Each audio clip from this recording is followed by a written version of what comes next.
Hi guys, so it's my Sunday live, Sunday the 7th of February, 6 p.m. On the dot. So, yeah, this week, lots of different thoughts and reflections. One thing that came to mind in particular that actually linked with my post last week, and if those of you who saw it or joined me last time, I was talking about this book called Right Use of Power, The Heart of Ethics, where I was particularly focusing on the chapter on self-care, and I was saying about how it's important for all of us to look after ourselves. Hi Karen, I'm well, thank you.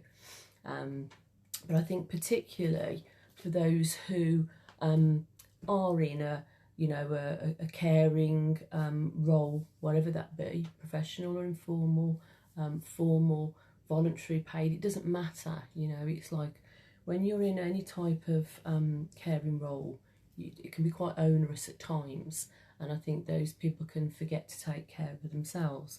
So that was a lot of what I was sharing last week. Now, this week, I had a number of clients, but one in particular I've known for a couple of years, and she actually has supervision from myself around her work and her practice. She also does a lot of sort of therapy work, a lot of personal development work, both for individuals and groups. And she was talking about she's got a big sort of operation coming up fairly soon, and this is, without going into any detail at all, it's what you would definitely call a life-changing operation, definitely. And we were talking about this and about self-care and so on, and she then I asked her about a break, how much time she was having up to recover, and she told me a week, which even I was a little bit okay, but sort of weeks a week. Then she sort of said that she'd put a client in the day before. Hi Mandy. She'd put a client in the day before the operation was due, and then literally a week to the day of having some recovery, she got the same client, interestingly, in the day after. So I really sort of challenged her on this, and I talked about the responsibility of self-care. I also made reference to the book that I was talking about, which she apparently knew of, because she sort of had this, sort of like, sheepish sort of grin and look of, oh yeah, that one. And she took a little while, she hummed and hawed, and she gave me all the reasons why she absolutely could not only take this week, but had to have these clients literally either side of the operation she was going to have. And I really challenged her on that, actually. And when I was thinking about this afterwards, and I was thinking about it does take a bit of courage, I think, to challenge, certainly for me, I mean, my sort of clients, because they can also turn around and say, well, not I don't agree with you, Mand, or get lost, or I've had enough of this, or I won't be coming back. But the one thing that struck me was I felt I could dig deeper and have that bit of courage to challenge her, because we've got a pretty good relationship. I believe that for a start. I also knew deep down that my purpose and my intention in challenging her on her self-care was actually coming from what I call a right place. It was a good place. It was a heartfelt, intentional place. And my main purpose was to make sure that she was looking after herself at a time when, she needed to do more than normal. But also to remind, the person that they have a responsibility not only to themselves, but to be, recovering in the best way they can, so that they can obviously offer that to others and be coming from the best place possible. And so we really explored that, and eventually she did sort of decide that she would move one of her other sessions she'd booked in the following week, so she was going to have that little bit more time. And again, when I was sort of looking at this idea of the meaning of, you know, the courage and coming from the right place and having, you know, her sort of care to heart and that good intention, I was reminded about the meaning of courage. And I've looked at this many times before, and it has many different meanings, but the one that always strikes me is where it links to the Latin root word meaning, which, amongst other things, tends to come from of the heart. And that really resonates with me. I think, you know, to have the courage to come from the heart, to care, to have that real sense of, I have your care at heart. I have, you know, that person's well-being at the heart of what I'm trying to share and do in the challenge. And I think if I can not lose sight of that and hold on to that, then I think hopefully, hi Cara, I think hopefully it communicates in the best possible way. Now, when I was also talking about self-care, and I was talking about that last week, the other thing that I started to think about for myself was also, what can I do to look after myself? What does self-care actually mean? And when I was looking back in this book that I was talking about, The Right Use of Power, The Heart of Ethics, there was actually some different sections to consider. One was balance, one was rest, one was satisfaction, one was support. And amongst others, when it talked about rest, it also talked about getting retreat time. It talked about being compassionate, allowing time off for renewal. And then linked to that a little bit further down, it talked about being inspired, being stimulated. And then when I went back up to looking at the section around balance, it talked about creating expressive, this is what it's called, expressive and spiritual activities.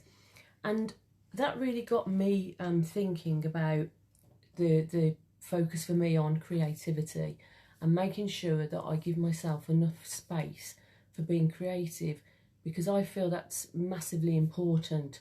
It keeps me inspired, it opens me up, it allows me to think differently, you know, sort of consider thinking outside the box. And I've been a massive reader.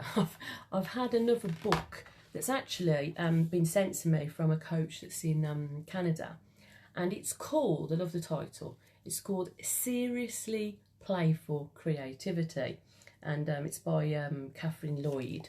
And I'll just sort of show you, even, you can see that, guys. Do you know what I mean? Even like the front cover is, you know, quite creative and inspiring and a little bit thinking outside the box, a little bit different. So I've just started to have a sort of look at the book, and I literally was a couple of pages in and I picked up something that started to talk about using personas to link to creativity. And the reason why I really liked this was because I thought, well, that links with some of my work I've done and do previously, linking to the drama therapy and my creative writing and poetry and so on. And it talked about taking on a persona to be creative. So, for example, taking on the persona of an explorer or an artist or a warrior.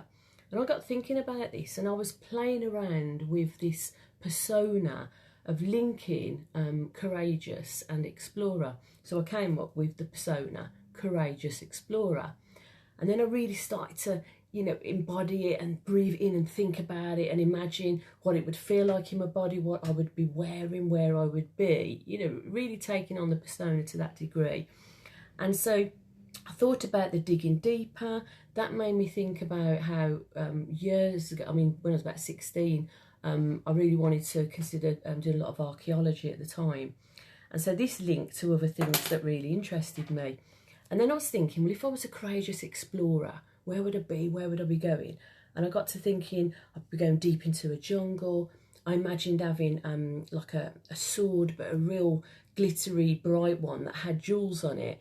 And my thoughts became quite imaginative, and I thought, oh, actually, you know, if the jewels could reflect and dazzle, if there was some cats, big cats or prey around, then the colours could make it look like there was movement coming from somewhere else. It could detract from sort of coming after me.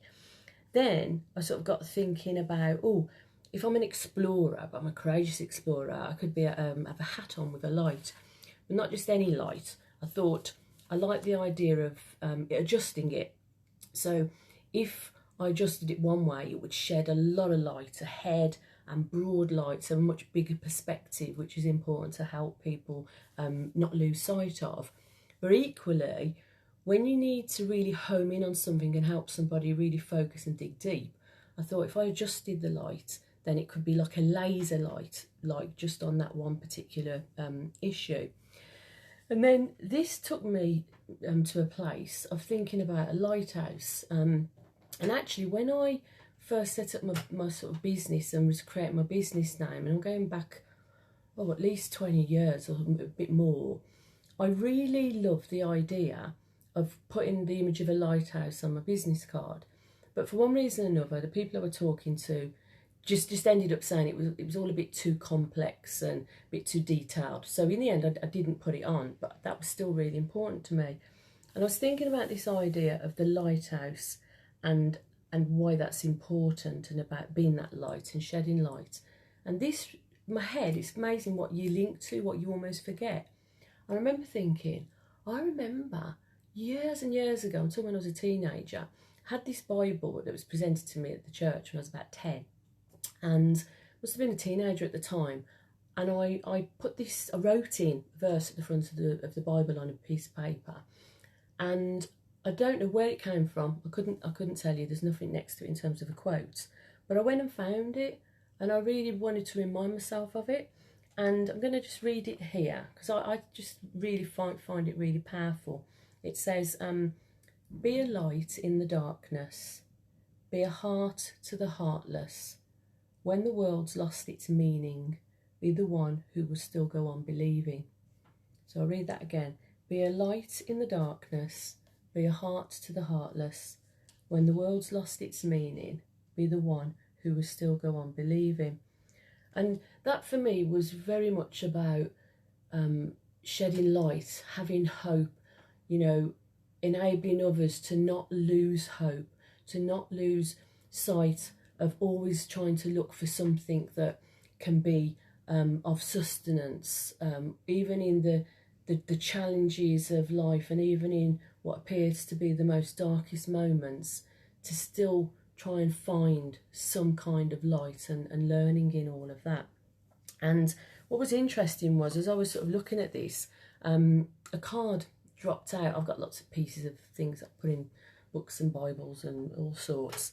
And a card dropped out, and it was actually called A Promise for Today.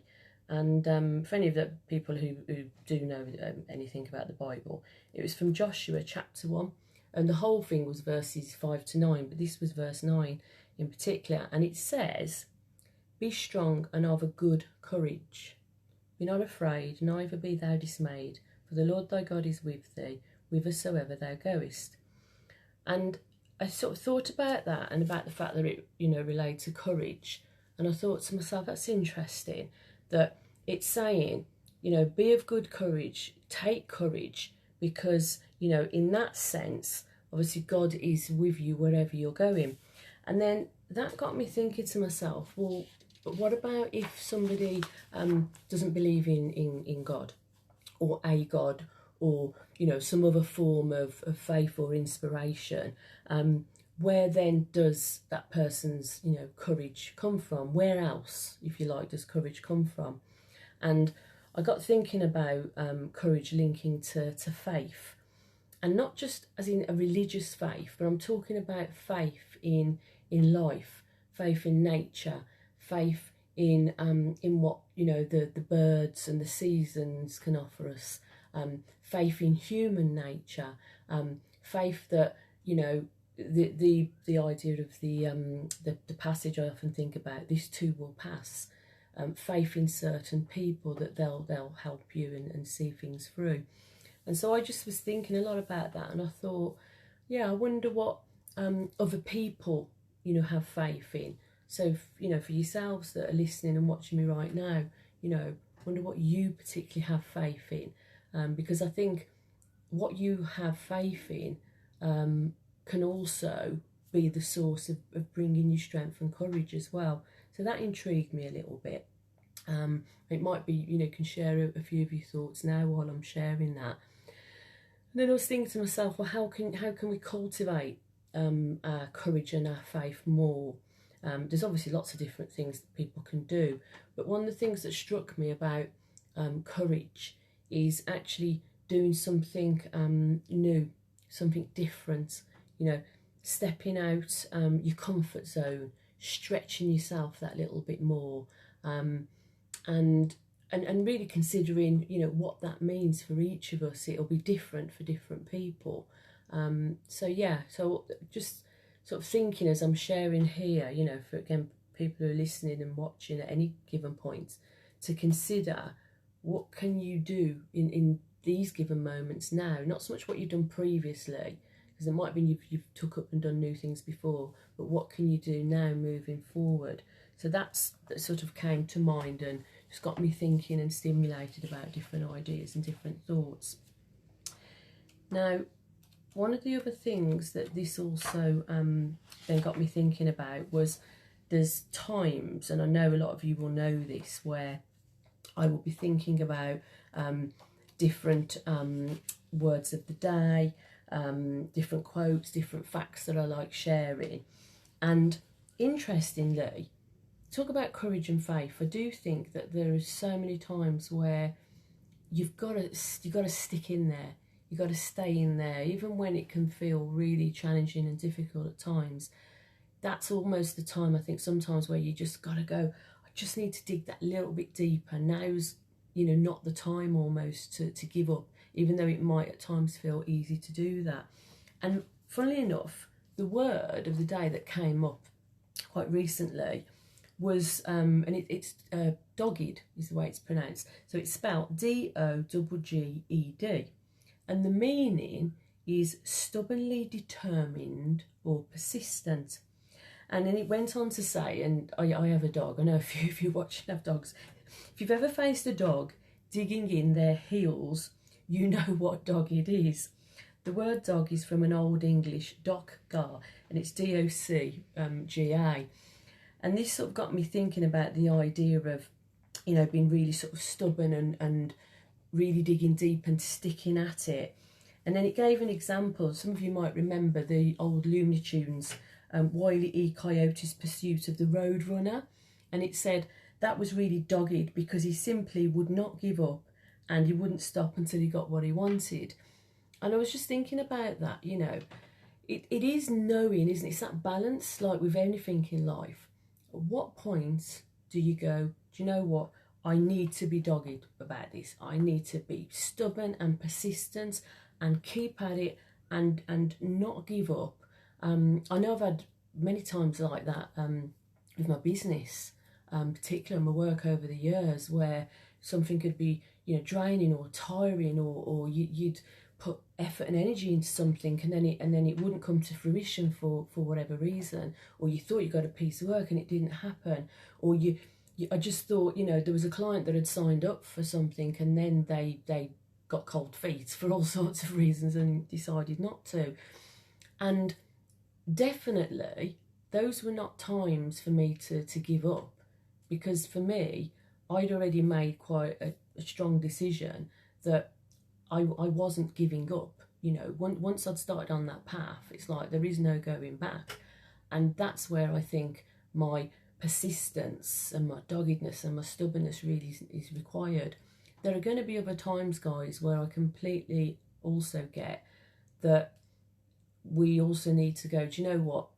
If I'm being really determined and stubborn about this, whatever it is, and I'm not feeling good about it anymore, it's not bringing me something in a way that I can really see any benefit, it's draining me, and or it's affecting my relationships to some significant degree, then absolutely there may also be a time where you go, do you know what, actually I've put so much into this, whatever this is, and enough's enough, and I need to look after myself, I need to protect myself, which comes back to that self-care.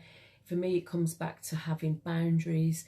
It comes back to knowing your worth and your value, and knowing when is the time to stick in there, as I said, determination and persistence and courage, and when's the time to go, actually, no, this I need to be protecting, looking after myself. I need to walk away. And there's no easy answer, you know what I mean? There's no one answer with that, because we all will know ourselves in our own unique individual ways, and we'll all know really deep down, even if we don't always admit to that. I think we'll always know deep down when maybe, you know, it is time to do that. So I think it's almost like well, it's a paradox in a way, isn't it, that the whole balance of when to step forward, when to push in, when to hold on, when to step back, when to let go, and so on. So yeah, that sort of came to mind. One of the other things I have been sharing over the last sort of few lives is a fact. And I found, I have to say, I was a bit wow. I mean, you might know this, guys. If you do, that's cool. But I was really quite blown away by this fact I read up on Alexander Graham Bell. And he is the inventor of the, you know, the old telephone? Not, well, so not the mobile. Obviously, eventually, yeah, I suppose that the telephone, of course, has brought us to where we are now. But, you know, we're talking the original ring, ring, put your finger in sort of telephone. And what struck me was Alexander Bell, the inventor of the telephone, never called his wife or never called his mother, because they were both deaf. And I was just a bit like, oh my life, you know, just to think that this guy created this amazing invention which has gone on to transform how we, you know, sort of live our lives, how we communicate with others. And yet two people, his wife and his mother, who, you know, imagined, you know, major significance in his life on whatever level, that he actually couldn't call them because they were deaf. Nowadays there'd probably be other types of translations or other types of medium which may be able to help with that, but obviously at the time that wasn't the case when it was invented. So I just found that really fascinating, so I thought I'd like to share that with you. So I'm going to read my poem, and this week's very timely. It's called creativity. So creativity.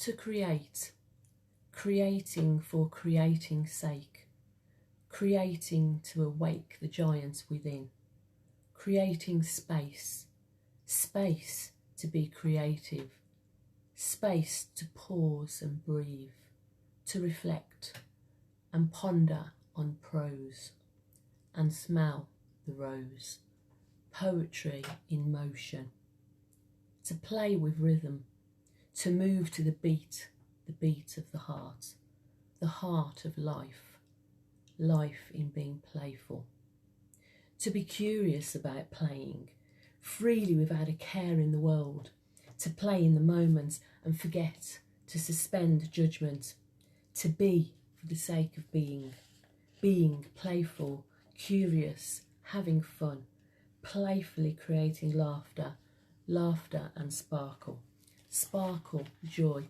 and twinkle, to twinkle and shine, shining like the brightest star, the star far away in the night sky, the sky at night creating images with the stars, joining the stars as dots, the sky in the day creating images from the fluffy clouds, a reminder of times living on our backs, lying on our backs, having all the time in the world, to create, to imagine, to conjure up images, animals, weird and wonderful creatures, creatures to play with, to imagine playing in our own minds our own imagination.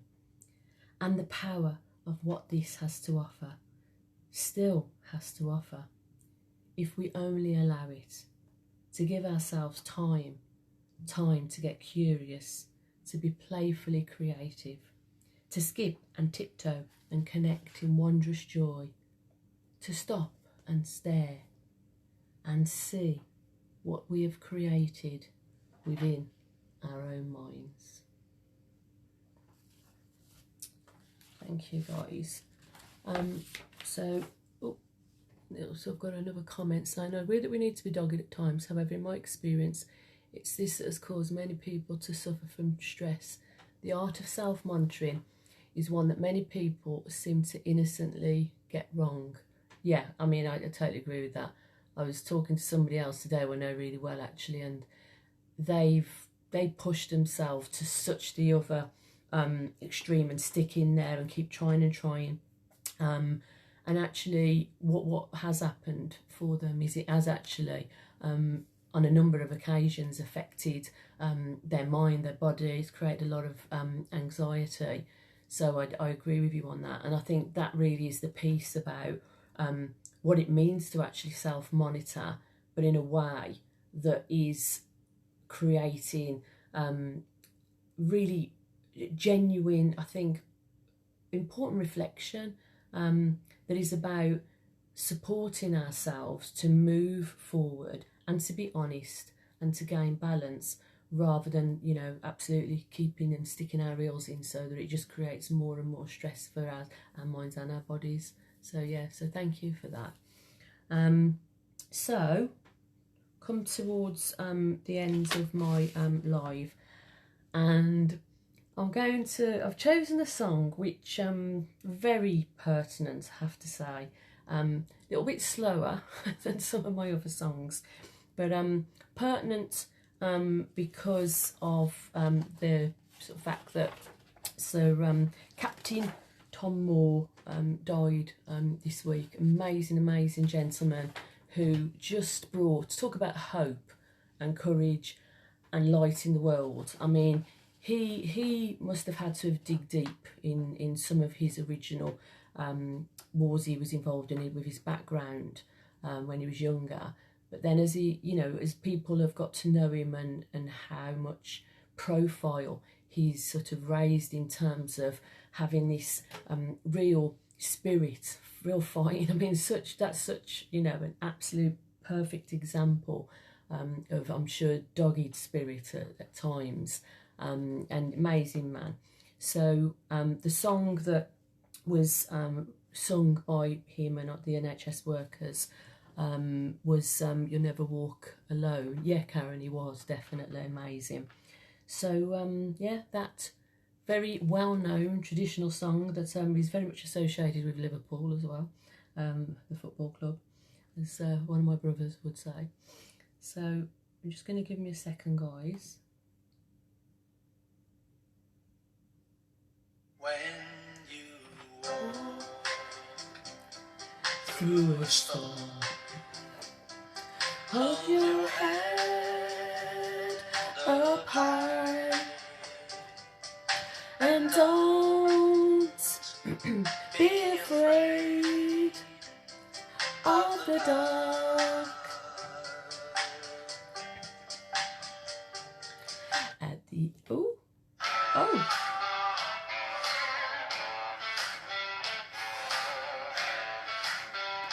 at the end. An advert came up, sorry guys. Hold your circle. Hang on. Listen. I'm going back because that's just really annoyed me. Right. Sorry, I'm doing it again. I'm not sorry. You walk through a storm. Hold your head up high and don't be afraid of the dark.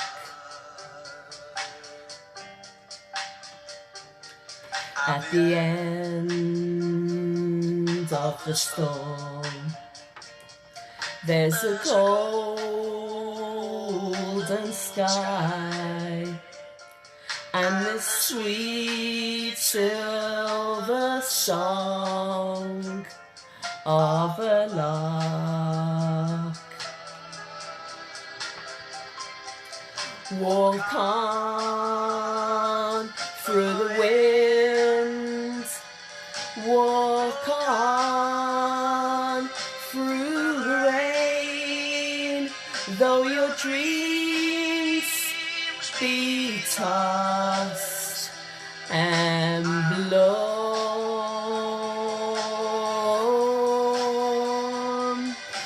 Walk on with hope in your heart, and you'll never walk alone. You'll never walk alone.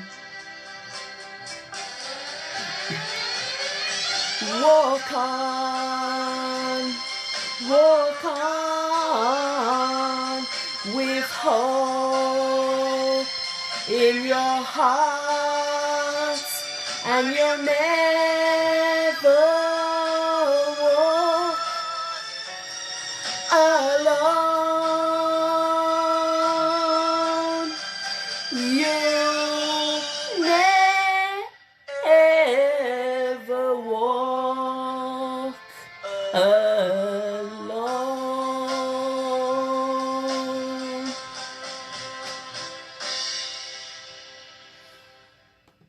Someone give me that really wants to go in that moment. Thank you very much.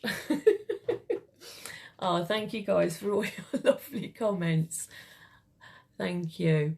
It's really interesting actually, because yeah, Manzia, you're right. I decided what I was going to sing earlier on, and I did just sort of, you know, think it through a little bit and sang it through once, so that I got the gist of where, you know, how to sing it, okay. And actually, when I was trying to do it by myself, I actually, honestly, I became, even now saying, I'm like, I became really emotional. It really sort of, yeah, it really touched me. So I'm quite impressed. I actually I got through it and sang it okay without crying my eyes out. So there you go. So I thought then you heard me asking John if I could be asking for some wine and you said yes. Oh, you're a star. Lovely, I love you, Karen. And thank you guys. Thank you for supporting me. So on that note, I shall love you all and leave you. Thanks for joining me. Thanks for taking the time. And yeah, we're thinking of you all. And please do let me know if there's anything I can do, connect with, support you in any way. So thank you guys. Love you loads. Bye. Oh, let's do the bye. Take care.